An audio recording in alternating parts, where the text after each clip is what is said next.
नमस्कार शेतकरी मित्रांनो, भारतात शेतीला खूप महत्त्व आहे. म्हणून येथील शेतकरी वर्ग खूप मोठ्या संख्येने शेती करताना तुम्हाला दिसत असेल. तर शेतकरी मित्रांनो, आज आपण हरभरा मर रोगासाठी कोणती महत्त्वाची फवारणी घ्यावयाची याची सविस्तर माहिती या व्हिडिओच्या माध्यमातून देण्याचा प्रयत्न करणार आहोत.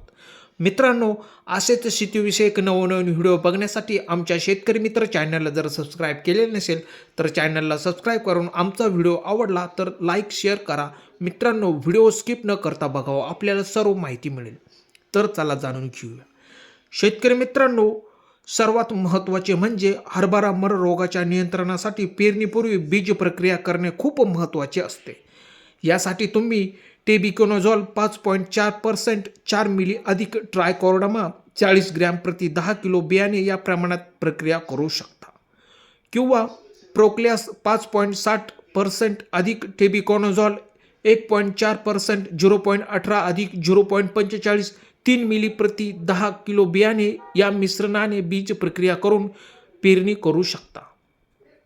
शेतकरी मित्रांनो, मर रोगाची बुरशी जमिनीत साधारणपणे 6 वर्षापर्यंत टिकून राहते. म्हणून बीज प्रक्रिया करणे खूप महत्त्वाचे असते. मित्रांनो, जमिनीत पाणी साचू देऊ नका. पेरणी योग्य वेळी करणे खूप महत्त्वाचे असते. शक्यतो ऑक्टोबर ते नोव्हेंबरमध्ये पेरणी केल्यास मर रोगाचा प्रादुर्भाव कमी झालेला दिसतो. शेतकरी मित्रांनो, मर रोगाची लक्षणे म्हणजे झाड पूर्णपणे पिवळे पडते आणि ते सुकते. झाडात पाणी आणि अन्नद्रव्य पोहोचणारे भाग बुरशीमुळे पूर्णपणे बंद होताना दिसतात. शेतकरी मित्रांनो, हरभरा पीक साधारणपणे 20 ते 25 दिवसांचे असताना पहिली फवारणी करणे खूप महत्त्वाचे असते. यामुळे मर रोगावर नियंत्रण मिळवता येते आणि पिकाच्या वाढीस चालना मिळू शकते.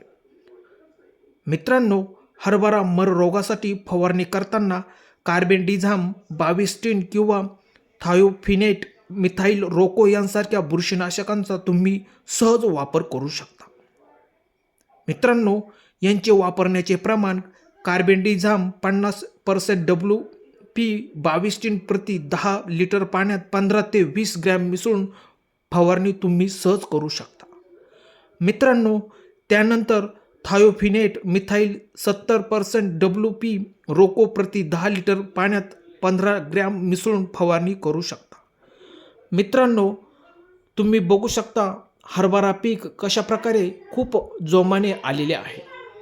शेतकरी मित्रांनो, हरभरा फवारणी करण्यासाठी नियोजन करणे खूप महत्त्वाचे असते. त्यासाठी जमीन ओली असणे खूप महत्त्वाचे असते. शेतकरी मित्रांनो, दिलेली माहिती कशी वाटली? आवडल्यास लाईक करा.